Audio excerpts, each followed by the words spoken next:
ভক্তিরসটি কেমন সেটা যদি আস্বাদন করতে হয়, শাস্ত্র বললেন আগে গৌর চরণকে নিজের সম্পদ মনে করতে হবে। আমরা সম্পদ মনে করি কোনগুলোকে? এই জগতে যা কিছু আছে, টাকা পয়সা বিষয়, এগুলোকে আমরা আমাদের সম্পদ মনে করি, কিন্তু প্রকৃত সম্পদ এগুলো তো নয়। সত্যি কি এগুলো আমার? এই যে আমার, আমরা অহরহ বলি না আমার, এটা আমার ঘর, এটা আমার বাড়ি, এটা আমি করেছি, এটা আমার জিনিস, সর্বদাই আমরা এটাই বলতে থাকি, আমার জিনিস, আমি করেছি। কিন্তু আদৌ তুমি কিছু করনি, কারণ এগুলো তোমার নয়। তিনি কৃপা করে তোমাকে দিয়েছে, তাই তুমি ব্যবহার করছো।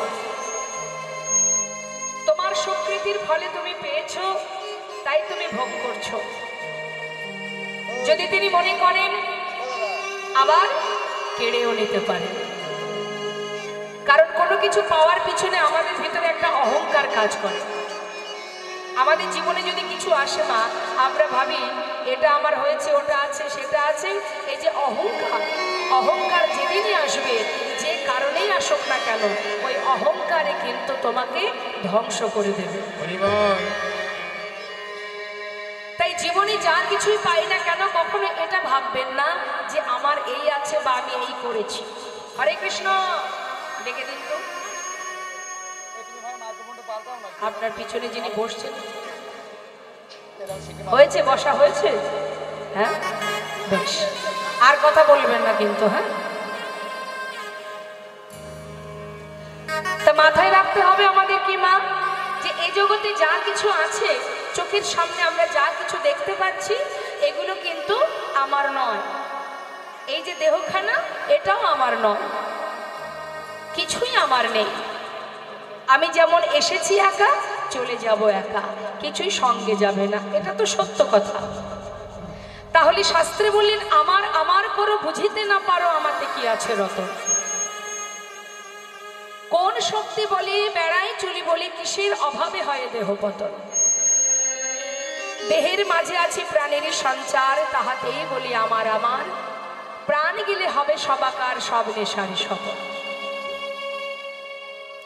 যত সময় দেহে প্রাণ থাকবে তত সময় আমার আমার করব, যেদিন প্রাণ থাকবে না আর আমার আমার করব না। কিন্তু যে প্রাণটা চলে যায়, সেই প্রাণটাই কিন্তু আমি। এই দেহটা আমি নই, এই হাতটা আমি নই। কি গো মা, এই হাতটা কি আমি? হাত দেখলে বুঝতে পারবেন যে এটা আমি। তাহলে হাত, এটা আমি নই, এটা আমার। চোখ আমি নই, চোখ দুটি আমার, তাই তো? চরণ দুটি আমি নই, আমার। তাহলে আমি কোথায়? সবই যদি আমার হবে, হাত আমার, চোখ আমার, দেহ আমার, চরণ আমার, সবই যদি আমার হবে, তাহলে একবার এর ভিতরে খুঁজে দেখতে পাবেন? খুঁজে দেখার চেষ্টা করেছেন? সবই যদি আমার হবে, আমি কোথায়? হরিবল হরিবল। এই যে আমি, আমি কথাটা যেদিন আমরা জানতে পারবো যে আমি কে, সেই দিন স্বয়ং ভগবানকে আমরা জানতে পারবো। আগে নিজেকে জানো যে আমি কে, কে আমি। राम भक्त तुलसीदास कलम दिले, तुम कहाँ से आए हो और जाओगी कहाँ, इतना दिल विचार बस हो गया भजन। আগে তুমি নিজের কাছে জিজ্ঞাসা করো যে তুমি কোথা থেকে এসেছো, কোথায় যাবে, কে তুমি। তোমার দেহটাও তুমি নও, জগতে যা কিছু আছে তুমি নও, তাহলে তুমি কোথায়? আমাদের সমস্ত ইন্দ্রগুলোকে চালনা করে মন, আর মনকে চালনা করে কে? মনটাকে কে চালায়? মনটাকে চালনা করি আমি স্বয়ং নিজে। আমি নিজে আমার মনকে চালাই। আমার মন যেদিকে, আমি যেদিকে চাইবো, আমার মন সেই দিকে যেতে বাধ্য। আমি যদি চাই যে আমি এখন সিরিয়াল দেখব, তাহলে আমার মন সেখানেই চলে যাবে। আর দেহ যখন যাবে, মনও সেখানে যাবে। আমি যদি মনে মনে ভাবি যে আজ আমি সিরিয়াল দেখবো না, আজ আমি কীর্তন শুনতে যাব, আমার দেহ মন সব কিছু তার সাথে সাথে চলে যাবে। তাহলে দেহটা অসার, দেহটার সঙ্গে আমার সঙ্গে কোনো মিল নেই কিন্তু মা, এটা একটা আলাদা জিনিস, দেহটা একটা আলাদা বিষয়, একটা নশ্বর দেহ, মাটির দেহ, প্রকৃতির সৃষ্টি এই দেহখানি, প্রকৃতি যেমন দিয়েছে তেমন নিয়ে নেবে। তাহলে এই যে মাঝখানে আমি যে আছি, আমি যখন চলে যাব আমার দেহটা পড়ে থাকবে। আমি মানে কি? আমি মানে কি?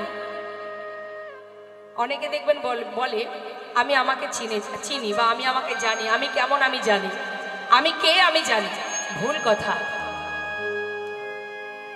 সত্যি আমরা এখনো আমাকে চিনতে পারিনি, নিজেকে এখনো জানতে পারিনি যে আমি কে। যে যতই বড়াই করে বলুক যে আমি চিনি, আমি জানি আমি কে, ভুল। আমরা সত্যি জানি না আমি কে। জাগতিক সাধারণ দৃষ্টি দিয়ে দেখলে হবে না, একটুখানি আমাদের ভক্তি রাজ্যে প্রবেশ করে আধ্যাত্মিক চিন্তা ভাবনা নিয়ে আমাদের ভাবতে হবে যে আমি প্রকৃত কে। এই যে শ্বাস চলছে, দেখা যায়, কখন আসে কখন যায় বোঝা যায়, ওটাই হলো আমি।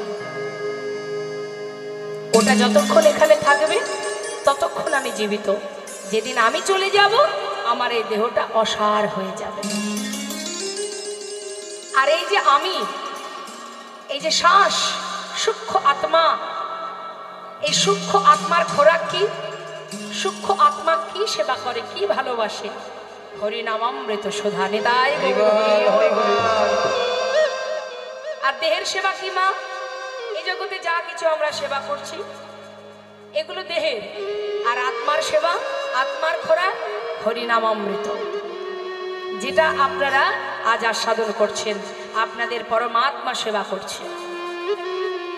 তাই বৈষ্ণব মহাজন বললেন, যদি নিজেকে জানতে পারো ভগবানকে জানতে পারবে। আর নিজেকে জানতে গেলে সবার আগে গৌর চরণকে সম্পদ মনে করো, গৌর হরির চরণ যুগলকে নিজের সম্পদ ভাবো, সেটাই তোমার ঠিকানা, সেটাই তোমার সম্পদ। তাই মহাজন পদাবলিতে বলছেন, শ্রী গৌরাঙ্গে দুটি পদ অগজারি ধন সম্পদ। শ্রী গৌরাঙ্গে দুটি পদ যারে ধন সম্পদ, সে জানে ভক্তির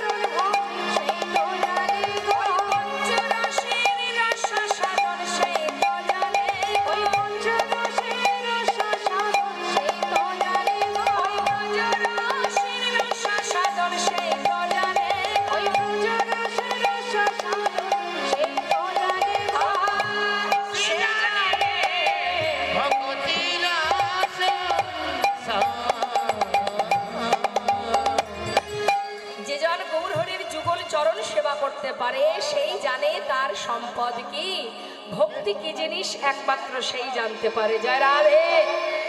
কিন্তু মাগো, এত সুন্দর কৃষ্ণ ভজনের মানব জনম পেয়ে আমাদের সারাদিন ধরে মায়ার সংসারে মায়ার বালিশ মাথায় দিয়ে মনের সুখে ঘুমিয়ে থাকতে থাকতে কে আমি, আমি কার, কেন মরে যারে তপত্রয়, ইহা না জানে জীবের কইছে হিত হয়। আমার কি করণীয়, আমি কি করছি, কি আমার কর্তব্য, আমি সব ভুলে গেছি। কেন না মায়ার বালিশ মাথায় দিয়ে ঘুমাচ্ছি। তো সংসার আমার, ছেলে আমার, মেয়ে আমার, জীবনে যদি কেউ আমাদেরকে রক্ষা করে সে কে করবে? আমার সন্তান করবে, আমার স্বামী আমাকে দেখবে। কত ভরসা আমাদের, কি গো মাথায়? তো স্বামীর প্রতি কত ভরসা, স্বামী সারা জীবন দেখবে। সন্তানের প্রতি ভরসা, তারা আমাকে দেখবে। এটা হচ্ছে মায়া আর মোহ, আর কিচ্ছু নয়। কিন্তু কতদিন দেখবে আপনাকে? যতদিন আপনার ক্ষমতা থাকবে। যেদিন ঘরের কোণে আপনার জায়গা হবে সেদিন আর দেখবে। সেদিন তাদের মনে হবে যে আর কয়দিন বাঁচবে কে জানে বাবা, তাড়াতাড়ি মরলে বাঁচি। তাহলে এই জগতে তুমি যাদেরকে আগলে বসে আছো, কাতবকান্তাকস্তে পুত্র সংসারয় অতীব বিচিত্র নলিনী জগতে তারলাং তদ্ভদ অতিশয়। কেউ কারো নয়, কেউ কারো নয়। যেমন একা একা এসেছিলাম, একাই যেতে হবে। তাহলে কৃষ্ণ ভজনের জন্ম পেয়ে যদি সর্বদাই মায়ার বালিশ মাথায় দিয়ে ঘুমায়, তাহলে তো আর গোবিন্দ চরণে পৌঁছানো যাবে না। আমাদের নিজস্ব তো কিছু কাজ আছে মা, আমাদের নিজস্ব কিছু কাজ আছে, সেটা হলো কৃষ্ণ ভজন। সংসারে রান্না বান্না করব, আর ওই সবাইকে খেতে দেব, সবার দেখাশোনা করব, এটাই শুধু আমার কাজ নয়। ভালো একটা বাড়ি তৈরি করব, ভালো জায়গায় ঘুরে বেড়াবো, ভালো পোশাক পরবো, এটাই আমাদের কাজ নয়। আমাদের একটা নিজস্ব কাজ আছে, সেটা কি? কৃষ্ণ ভজন, গুরু কৃপা লাভ করা, কৃষ্ণ কৃপা লাভ করা। 84 লক্ষ জনি ভ্রমণ করে এই সুন্দর কৃষ্ণ বলার বদন পেয়েছি, হরি বলার বদন পেয়েছি। এই বদন পেয়ে যদি হরি বলতে না পারি, তাহলে বনের মধ্যে যেমন বৃক্ষকুল, পশুকুল, কীটকুল, তারা কৃষ্ণ নাম করতে পারে না। আর আমি মানবকুলে জন্ম পেয়েও আমি যদি কৃষ্ণ ভজন করতে না পারি, তাহলে বনের পশুর সঙ্গে আমার আর তফাৎ থাকলো কোথায়? এটাই তো আমাদের প্রথম আশা নয়, এই পৃথিবীতে জেনে রাখবেন।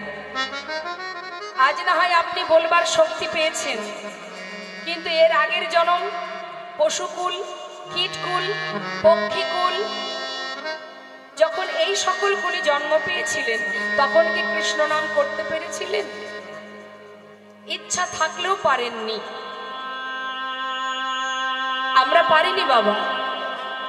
সেই কারণেই ভগবানের কাছে বলেছিলাম যে যদি তুমি মানব কুলে জন্ম দাও, ভবে গিয়ে তোমার নাম করব। যদি মানব কুলে জন্ম দাও, দুহাত দিয়ে তোমার সেবা করব। যদি মনুষ্য কুলে জন্ম দাও, বলবার শক্তি দাও, বদন ভরে তোমার নাম গাইব। কথা দিয়েছিলাম।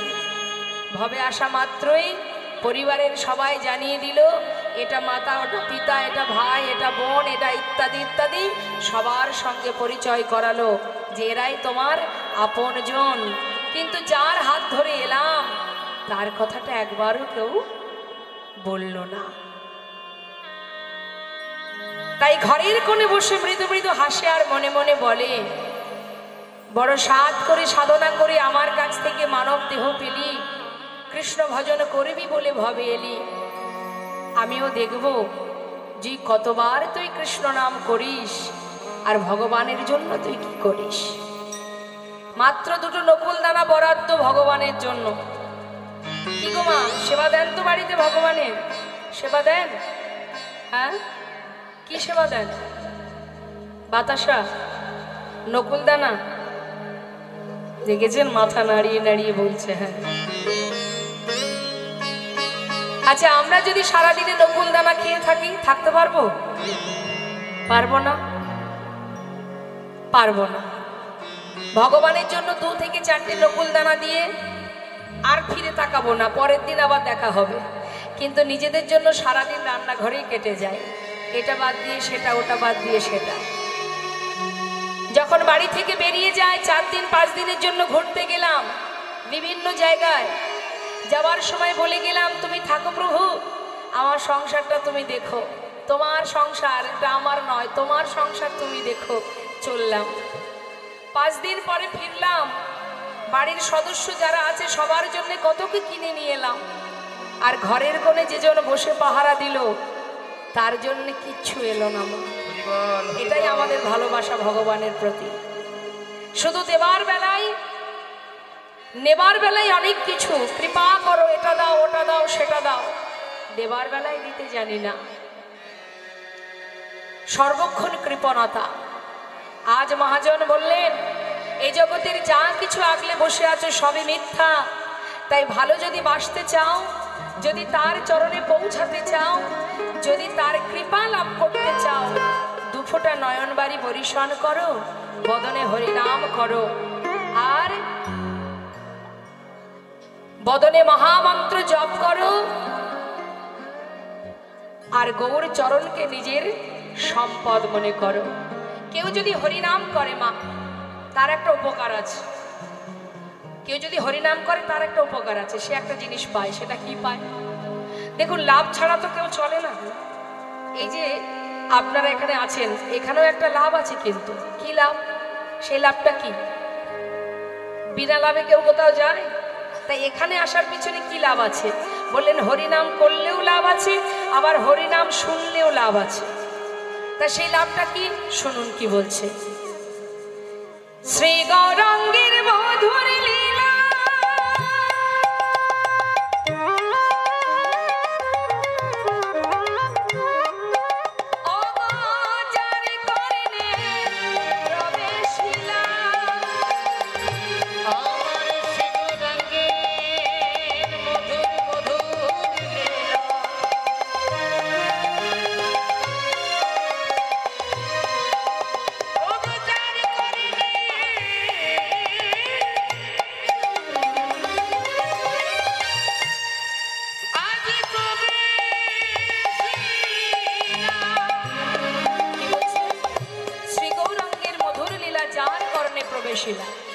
অর্থাৎ গৌর নাম যদি কারোর কানে প্রবেশ করে, তার কি হবে?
হরিনাম শ্রবণ করে তার অজ্ঞানতার অন্ধকার দূরীভূত হয়ে যায়।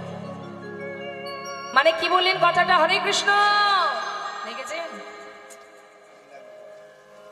কীর্তন না শুনতে এসে ঘরে বসে গল্প করলেই তো ভালো হতো, শুধু শুধু পাপটা কুড়াতে হতো না। হরিবাসরে বসে কথা বললে তো পাপ হবে, অপরাধ হবে। এটা আমার কথা নয়, শাস্ত্রে বললেন যে হরিনাম শ্রবণ করতে বসে যদি কেউ কথা বলে, পাপ জ্বালা যন্ত্রণা দূর হওয়া তো পড়ে থাকারও জড়িয়ে যায়। এতটাই চিত্ত চঞ্চল আমাদের, মন এত অস্থির আমাদের, কথা না বলে আমরা শান্তিতে থাকতে পারি না। কে কোন দিকে যাচ্ছে, কে আসছে, কে কি করছে, এই দিকে আমাদের নজর। শাস্ত্রী বললেন, দিবস রজনী আবল তাবল পাঁচালো পড়িতে পারো, তাহার ভিতরে একবারও কি কৃষ্ণ বলিতে নারো। আগে আমাদের লক্ষ্যটাকে ঠিক করতে হবে। লক্ষ্য যে জন্য আসা, সেই দিকে ধ্যান দিতে হবে। কিন্তু একসঙ্গে তো সব কিছু পাওয়া হবে না, হবে মা? গল্প করব তো মন দিয়ে গল্প করব। যখন আমরা সেবা করি, তখন যদি আপনার হাতটা ধরে কেউ তুলে দেয়, এই খেতে হবে না চল, কি ভালো লাগবে? ভালো লাগবে? আপনি ঘুমাচ্ছেন, মাঝরাত্রে আপনার হাত ধরে টেনে তোলা হলো, আর ঘুমাস না চল খেতে যাব, ভালো লাগবে? তাহলে খাওয়ার সময় খাওয়া, ঘুমানোর সময় ঘুমানো। আসলে যখন আমরা লেখাপড়া করি, স্কুলে যাই, স্কুলে গিয়ে যদি বেঞ্চে বসে কথা বলেন, ছেড়ে দেবে মাস্টারমশাই? পড়ার সময় পড়া, তাই তো? ঠিক কৃষ্ণ নাম শুনবার সময় শুধু শ্রবণই করতে হবে, আর কিছু করলে কিন্তু অপরাধ। এটা আমার কথা নয়, 64 প্রকারের অপরাধ আছে। অপরাধ এক রকমের নয়, 64 ধরনের অপরাধ। তার মধ্যে 62 প্রকারের অপরাধ ভগবান ক্ষমা করে, দুটো অপরাধ ক্ষমা করে না। একটা হচ্ছে নাম অপরাধ, আর একটি হলো বৈষ্ণব অপরাধ। তাই বারবার আমি বলবো, গল্প করবেন না, কথা বলবেন না, চিত্তটাকে স্থির করুন, মন দিয়ে কৃষ্ণ নাম শ্রবণ করুন। যদি মনে হয় আপনার ঘুম আসছে, আপনি ঘরে গিয়ে বিছানায় ঘুমিয়ে পড়ুন, কিন্তু পা পোড়াবেন না। কখনো যেন ভাববেন না যে আমার অপরাধ হোক, এমন কোনো কর্ম করবেন না। এখানে বসে গল্প করা মানে পাশে যে ভক্ত মন দিয়ে কৃষ্ণ নাম শুনছে তারও সমস্যা, আর তার যদি হরিনামে বিঘ্ন ঘটে যায়, আপনি কিন্তু অজান্তেই বৈষ্ণব চরণে অপরাধী হয়ে যাচ্ছেন। আর এটা তো ভালোই জানেন যে বৈষ্ণব চরণে অপরাধ করলে তার কি দুরবস্থা হয়। যেটা হয়েছিল নবদ্বীপে, একটা প্রমাণ দিই, সেটা হলো চপল গোপাল সারা গায়ে কুষ্ঠ হয়েছিল, বৈষ্ণবের চরণে অপরাধ করেছিল বলে। তাই বলবো বারবার চরণ ধরে, কথা বলবেন না। যদি মনে হয় ঘুম আসছে, ঘুমাতে যাবেন ঘরে, কিন্তু কখনো কারোর কাছ থেকে কোনো অপরাধমূলক পাপ কর্ম করবেন না। হরিবল হরিবল। মহাজন বললেন, হরিনাম যদি কেউ করে, হৃদয় মাঝে কৃষ্ণ প্রেমের উদয় হয়। আর যদি হরিনাম কেউ শোনে, তাতে তার অজ্ঞানতার অন্ধকার দূর হয়ে যায়। ওমা আমার দিকে তাকায়, আপনার বাড়ি কোথায় বলুন? দেখুন, আমরা যে বাবা প্রকৃত জ্ঞান শূন্য, কেউ যদি আপনারা ভাবেন যে আমার প্রকৃত জ্ঞান আছে, হ্যাঁ, ভুল। আমরা সবাই অজ্ঞান হয়ে পড়ে আছি, আমাদের প্রকৃত জ্ঞান কারোরই নেই। মা বলুন আপনার বাড়ি কোথায়? আপনাকে জিজ্ঞাসা করছি। এইখানে বাড়ি? আপনার এখানে ঠিক আছে, এখানে বাড়ি, তাই তো? জায়গাটার নাম কি? রাজারামপুর। এখানে আপনার বাড়ি, এটা আপনার ঠিকানা, তাই তো? আপনি এখানে থাকেন। এর আগে কোথায় ছিলেন? বাপের বাড়ি। বাপের বাড়িতে ছিলেন। তার আগে কোথায় ছিলেন জানেন না? আচ্ছা, যখন মারা যাবেন, মরতে তো সবাইকে হবে, মৃত্যুর পর কি এখানে থাকবেন? থাকবেন না। তাহলে কয়দিনের জন্য এখানে আসা? মাত্র কয়েকদিনের জন্য এখানে আসা। তাহলে এটা আমার ঠিকানা হয় কি করে? এটা আমার ঠিকানা হয় কি করে? এটা দুদিনের জন্য এসেছি। এর আগে কোথায় ছিলাম? এখানে ছিলাম না, অন্য কোথাও ছিলাম। আবার যখন মারা যাব তখনও এখানে থাকবো না, আবার অন্য কোথাও থাকবো। তাহলে এ তো দুদিনের জন্য আসা, কি করে এটা আমার ঠিকানা হতে পারে? এটা তো আমার ঠিকানা নয়। ছেলে মেয়ে বিদেশে যখন চাকরি করতে যায়, তাকে যদি পথের কোনো ব্যক্তি জিজ্ঞাসা করে যে তোমার বাড়ি কোথায়, সে তো তার নিজের ঠিকানাটা বলবে, সে তো সেখানকার ঠিকানা বলবে না যে আমি অমুক জায়গায় থাকি, আমি দক্ষিণ 24 পরগনায় থাকি, কি আমি অমুক জায়গায় থাকি, এটা জায়গার নাম বলবে তো। তাহলে ঠিক তদ্রূপ একবার চিন্তা করুন, একটু আধ্যাত্মিক চিন্তা ভাবনা করতে হবে মা।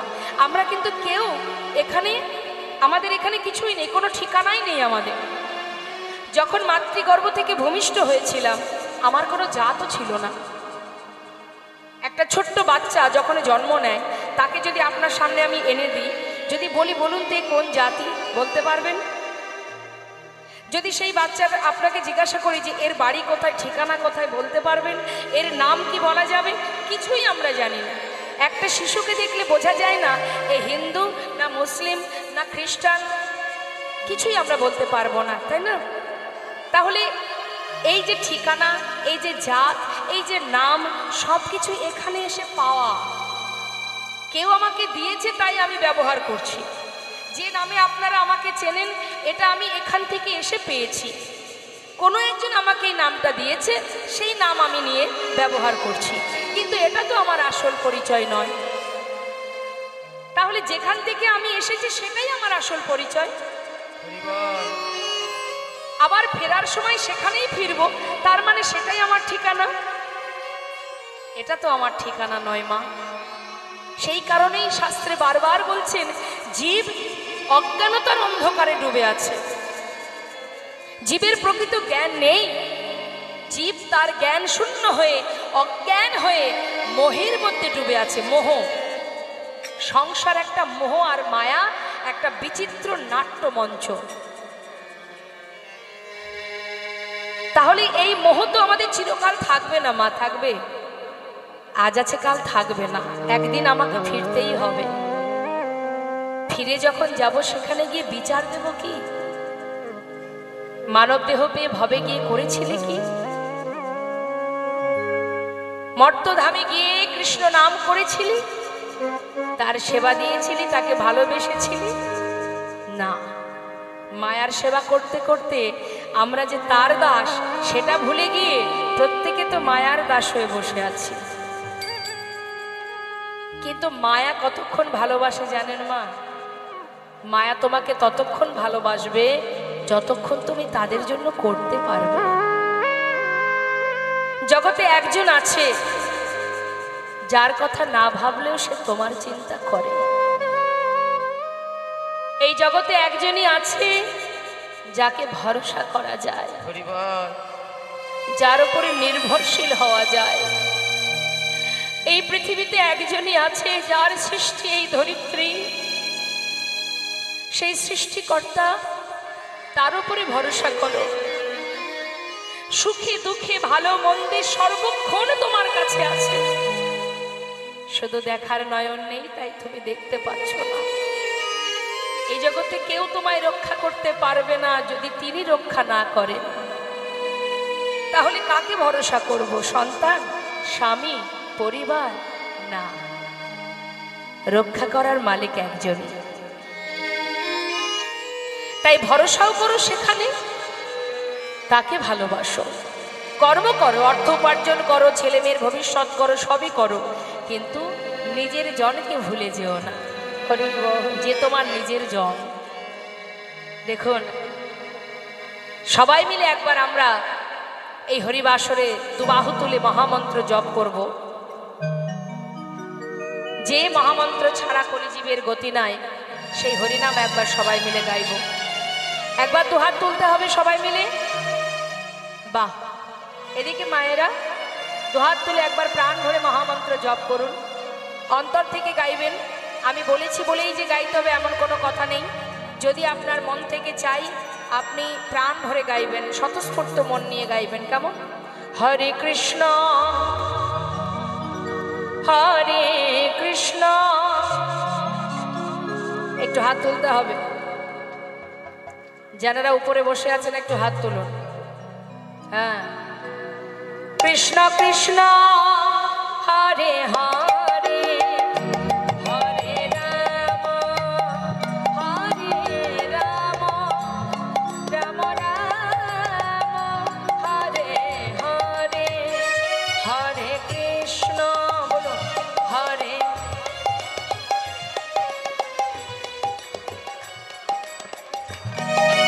আরো জোরে।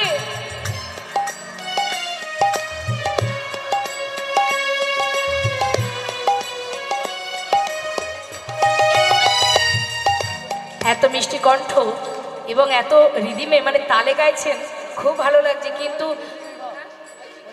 কিন্তু আরেকটু জোর হবে। হ্যাঁ, একটু জোরে মা, আরেকটু জোরে। কেমন? খুব ভালো হচ্ছে, খুব সুন্দর হচ্ছে। হ্যাঁ, প্রাণ ভরে নাম করুন। হরি বল।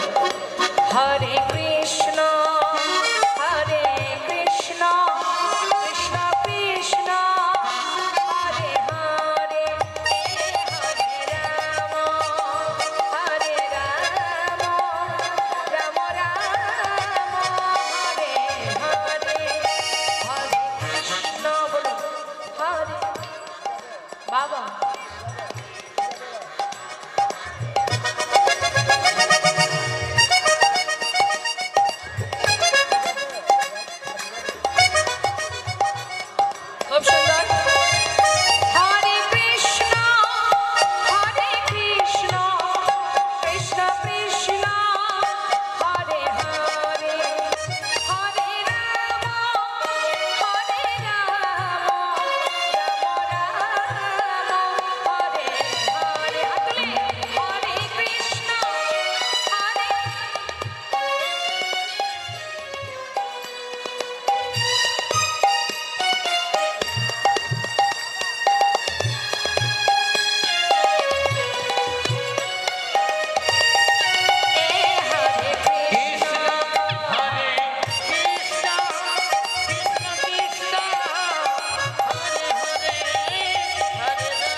হরি বল। শাস্ত্রে বললেন হরিনাম যদি কেউ শোনে তাতে কি হয়, হৃদয় থেকে অজ্ঞানতার অন্ধকার দূর হয়ে জ্ঞানের আলো প্রকাশ হয়। আর যদি কেউ হরিনাম গায় তাহলে হৃদয় মাঝে কৃষ্ণ প্রেমের উদয় হয়। হ্যাঁ, তো আজ এই সুন্দর মহতী হরিবাসরে আমরা সবাই মিলে গৌর কথা শুনতে শুনতে লীলা কথায় যাব। আসুন, যে মহাজন এই পদাবলী লিখেছেন তার চরণে সবাই আমরা প্রণাম জানাবো। একসঙ্গে সবাই মিলে আমরা গাইব, দুহাত তুলে হাতে তালি দিয়ে। শ্রী গৌরাঙ্গের ভক্তগণে নিত্য সিদ্ধ করি মনে, শ্রী গৌরাঙ্গের ভক্তগণে নিত্য সিদ্ধ করি মনে, শ্রী গৌরাঙ্গের ভক্তগণে নিত্য সিদ্ধ করি মনে। সে যায় ব্রজেন্দ্র সুত পাশে রে, সে যায় ব্রজেন্দ্র সুত পাশে রে, সে যায় ব্রজেন্দ্র সুত পাশে রে, সে যায় ব্রজেন্দ্র সুত পাশে রে, সে ব্রজেন্দ্র সুত পাশে। গৌরমণ্ডল হরি যে বাজানে চিন্তা মন, গৌরমণ্ডল হরি যে বাজানে চিন্তা মন, গৌরমণ্ডল হরি যে বাজানে চিন্তা মন। আর হয় ব্রজধামে বাস রে, আর হয় ব্রজধামে বাস রে, তার হয় ব্রজধামে বাস রে, তার হয় ব্রজধামে বাস রে, তার হয় ব্রজধামে বাস। গৃহেতে বনেতে থাকো হা গৌরঙ্গ বলে ডাকো, গৃহেতে বনেতে থাকো হা গৌরঙ্গ বলে ডাকো, গৃহেতে বনেতে থাকো হা গৌরঙ্গ বলে ডাকো। নরোত্তম মাগে তার সঙ্গ, নরোত্তম মাগে তার সঙ্গ, নরোত্তম মাগে তার সঙ্গ, নরোত্তম মাগে তার সঙ্গ, নরোত্তম মাগে তার সঙ্গ। ঠাকুর নরোত্তম দাসের এই সুন্দর পদাবলী দিয়ে গৌরচন্দ্রিকা আস্বাদন করলাম। এই নরোত্তম দাস প্রথম কিন্তু মা বাংলাদেশের পদ্মা নদীর ধারে এই কীর্তন করেছিলেন খেতুরি ধামে। দোল পূর্ণিমা রাত্রে তিনিই প্রথম এই কীর্তন করেন। কোথায় হয়েছিল তাহলে কীর্তন? সর্বপ্রথম বাংলাদেশে, তারপর দিকে দিকে ছড়িয়ে যায়। আর গৌর হরি তিনি যে কীর্তন করেছিলেন সেটা হলো হরিনাম সংকীর্তন, অর্থাৎ মহামন্ত্র হরিনাম। হ্যাঁ, তো আসুন, আমরা এত সময় গৌর কথায় ছিলাম, এবার আমরা চলে যাব লীলা কথায়। তো লীলা কথায় যাওয়ার আগে সবাই মিলে দুটি বাহু তুলে আমরা একটা ভজন শুনতে শুনতে লীলায় চলে যাব। কেমন? জয় রাধেশ্যাম জনিত জয় গো। মায়েরা উলুধ্বনি জানেন? একটু শোনান। রাধে রাধে রাধে।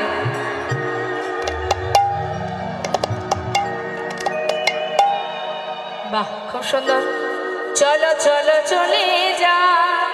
আচ্ছা, কে কে গেছেন বৃন্দাবনে একটু দেখি হাত তুলে দেখায়। যাওয়া হয়নি? বলুন তো বৃন্দাবনের সরকারকে। রাধে রাধে, খুব সুন্দর বললেন। চলো চলো চলে যা। কোথায়? বৃন্দাবনে চলো রে সবাই।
সবাই কিন্তু জয় দেননি।